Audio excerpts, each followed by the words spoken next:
Once upon a time, in a small village in ancient Nepal, there lived a young man named Siddharth.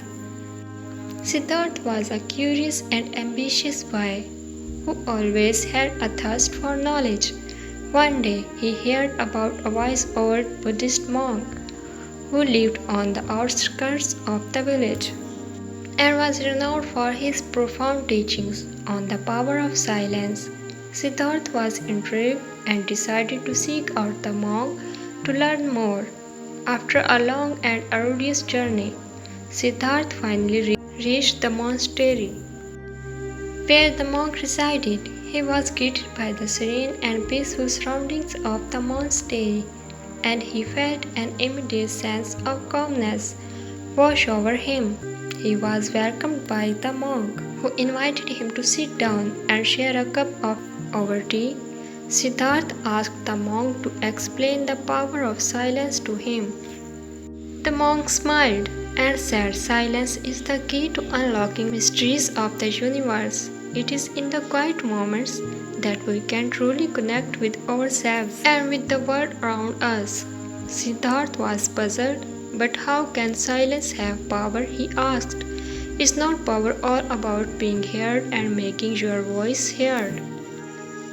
The monk smiled, "And power is not just about speaking. True power comes from within, from the peace and stillness of our own minds.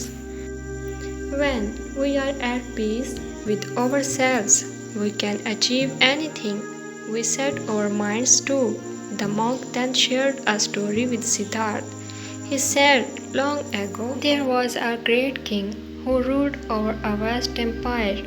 He was feared by all his subjects, for he was known to be a ruthless and cruel ruler. One day, a wise sage came to the king and said, 'Your Majesty, there is great power in silence. If you can learn to harness this power, you will be able to rule with wisdom and compassion.' The king was skeptical, but he was also intrigued. He asked the sage to explain further. The sage said, 'Your Majesty, when you are silent, you can listen to the voices of your people. You can hear their grievances, their hopes, and their fears. You can then use your power to address their concerns and make their lives better.' The king was moved by the sage's words, and he decided to give it a try. He began to listen more and speak less. He listened to the voices of his subjects, and he used his power to help them in any way he could and just ruler. His subjects respected him and his kingdom prospered, all because he learned to harness the power of silence." Siddharth was inspired by the monk's story, and he realized that there was great wisdom in the power of silence.